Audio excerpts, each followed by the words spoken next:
So hello guys, आप सबका स्वागत है मेरे इस यूट्यूब चैनल पे जिसका नाम है मिस्टर मैक। और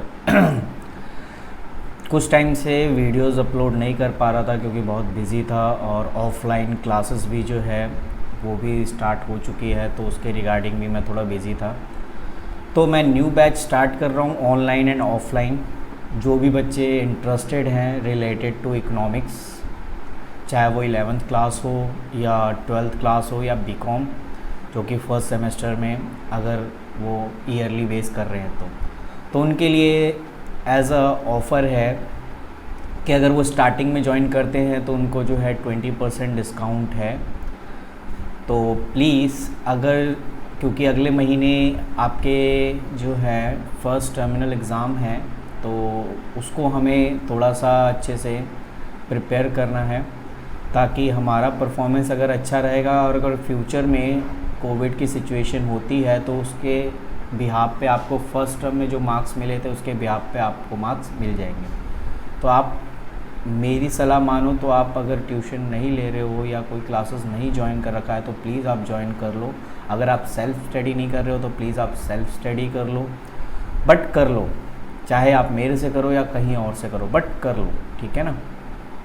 तो जैसा कि ये टी.आर. जैन की बुक है, आप सभी के पास है, और इससे रिलेटेड मैं आपको कुछ इम्पॉर्टेंट क्वेश्चंस इसमें एक बार एक्सप्लेन कर देता हूँ ताकि आप चाहो तो किसी भी बुक से पढ़ो। बुक अच्छी है, मेरे को ये बुक अच्छी लगती है और ज़्यादातर मैंने इस बुक से पढ़ाया है, तो मेरा पॉइंट ऑफ व्यू तो इसके बुक रिगार्डिंग सिंपल सा लैंग्वेज है, बाकी आप अपना देख सकते हैं। ये चैप्टर 1 है। चैप्टर 1 को इतना आप जो है ज़्यादा सारे टॉपिक्स पे ज़्यादा ध्यान ना दें, आप कुछ कुछ टॉपिक्स पे ध्यान दे सकते हैं। जिसमें सबसे पहले अगर आपसे पूछा जाए कि आपकी बुक ही मैक्रो इकोनॉमिक्स की है तो ओबियसली आपको ये पता होना चाहिए मैक्रो इकोनॉमिक होता क्या है। तो जब आप 12th में आए तो आपको मैक्रो इकोनॉमिक्स पढ़ना पड़ा, और जब आप 11th में थे तो आपको जो है माइक्रो इकोनॉमिक्स आप पढ़ रहे थे। तो अगर आपने माइक्रो इकोनॉमिक्स पढ़ा होगा तो माइक्रो इकोनॉमिक्स जो है वो स्टडी करता है individual behaviour of a person, company and firm, ठीक है। तो एक वो इंडिविजुअल बिहेवियर को जो है स्टडी करता है। बट यहाँ जो मैक्रो इकोनॉमिक्स है is that branch of economy which study economy problem, ठीक है। आई कैन हाईलाइट दिस कि study economy problem at the level of economy as a whole, इतना ज़्यादा, ठीक है, इकोनॉमी होल।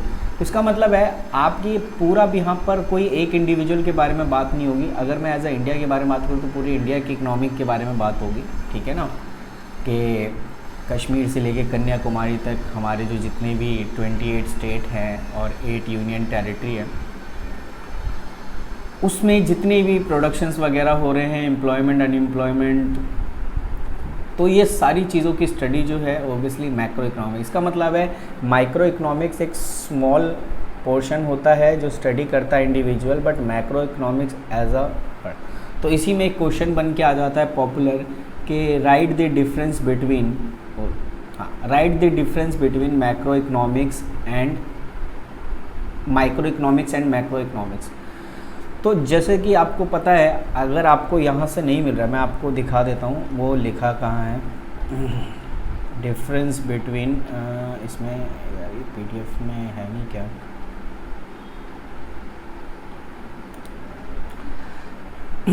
ये है question, what is the difference between micro economics and macro economics. तो जब भी आप इस टाइप के क्वेश्चन करें जिसमें आपको डिफरेंस करना हो तो ये याद रखना कि आपको जो है बॉक्स बना के एक तरफ माइक्रो इकोनॉमिक्स और एक तरफ मैक्रो इकोनॉमिक्स से रिलेटेड आपने लिखना है, ठीक है ना। इस तरीके से अगर आप पैसेज वाइज लिखोगे तो कहीं ना कहीं आपके जो इम्पोर्टेंट पॉइंट्स हैं वो आपके छूट सकते हैं। तो ये दिखने में तो बड़ा लगता है लेकिन टीचरों को इतना ज़्यादा पल्ले नहीं पड़ेगा।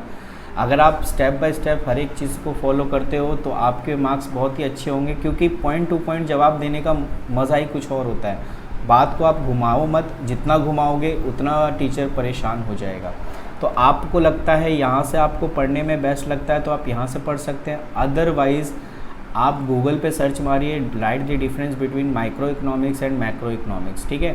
थोड़ा सा तो हिंट मैंने आपको बता ही दिया है कि माइक्रो इकोनॉमिक्स जो है वो इंडिविजुअल स्टडी करता है और मैक्रो इकोनॉमिक्स जो है इकोनॉमी ऑफ होल स्टडी करता है, ठीक है ना। तो कुछ डिफरेंस है, आप उसके भी आप पे स्टडी कर सकते हो। मैं यहाँ पर अगर एक पॉइंट दूँ, यहाँ 3 पॉइंट्स लिखे हुए हैं, मैं एक 1 बाय 1 पढ़ देता हूँ। Microeconomics issue economy problem at the level of individual, ये मैंने अभी आपको बताया। Other hand macroeconomic study economy issue, ठीक है ना, या economy problem level of economy as a whole, ठीक है ना। ये वाली बात तो मैंने ऑलरेडी आपको पहले ही बता दी है। सेकेंड पॉइंट में कहता है कि allocation of to resource different use of central issue in micro. अगर आपने माइक्रो इकोनॉमिक्स पढ़ा था तो उसमें आपका जो फर्स्ट सेकंड चैप्टर जिसमें था कि इकोनॉमी में सेंट्रल प्रॉब्लम थी, what to produce, how to produce and whom to produce, ये सारा जो इश्यूज़ होता है रिसोर्सेज को अलोकेशन के लिए कि किस तरीके से हमें रिसोर्सेज को जो है डिस्ट्रीब्यूट करना है, ये सारा माइक्रो इकोनॉमिक्स में ही इसके बारे में हम स्टडी करते हैं। Other hand determine the level of output and employment, अगर आपको एम्प्लॉयमेंट अनएम्प्लॉयमेंट के बारे में या टोटल आउटपुट के बारे में पता करना है तो मैक्रो इकोनॉमिक्स में पॉसिबल है। तो आपने ऐसे तो स्टडी वाइज नहीं करना है, ठीक है ना, आपको कॉलम बना के इधर इधर लिख देना है। कम से कम 4 से 5 पॉइंट होने चाहिए। यहाँ तो 3 पॉइंट है, आप 4 पॉइंट याद करोगे तभी आपको 3 पॉइंट्स हो पाएंगे, ठीक है। 5 कर लो तो बढ़िया है। तो there is smaller degree of aggregation in micro. मैं जैसे कहा कि इंडिविजुअल जब हम कोई स्टडी करते हैं तो स्मॉलर पार्ट को ही हम कंसीडर करते हैं, क्योंकि हम छोटे लेवल पे स्टडी कर रहे हैं तो कहीं ना कहीं इसमें छोटा है, स्मॉलर डिग्री है। लेकिन जब हम बात करें मैक्रो इकोनॉमिक्स की तो macroeconomics as a large degree of macroeconomics के बारे में, तो we study national output which aggregate output the all economy. तो ये कुछ क्वेश्चन, ये पहले चैप्टर का क्वेश्चन है जो इम्पॉर्टेंट है, जो आपके एग्ज़ाम के पॉइंट ऑफ व्यू से है। आई होप आपको ये चीज़ समझ में आ गई और आपको कुछ नहीं पढ़ना इसमें, बेसिक यही था इसमें। अगला जो चैप्टर सेकंड है उससे रिलेटेड कोई इंपॉर्टेंट क्वेश्चन होंगे वो मैं आपको अपलोड कर दूँगा, ठीक है। तो जैसा कि आपको पता है आप अपनी स्टडी स्टार्ट कर लीजिए और आप अपने फ्रेंड्स में भी ये जो इम्पोर्टेंट क्वेश्चन के टॉपिक हैं ये आप अपने फ्रेंड्स में भी शेयर कर सकते हैं, ठीक है ना, ताकि उनके लिए भी हेल्पफुल हो जाए। तो मिलते हैं आपसे कुछ अगले टॉपिक में, अगले चैप्टर के साथ इम्पॉर्टेंट क्वेश्चन को डिस्कशन करने के लिए, ठीक है। चलिए, थैंक यू।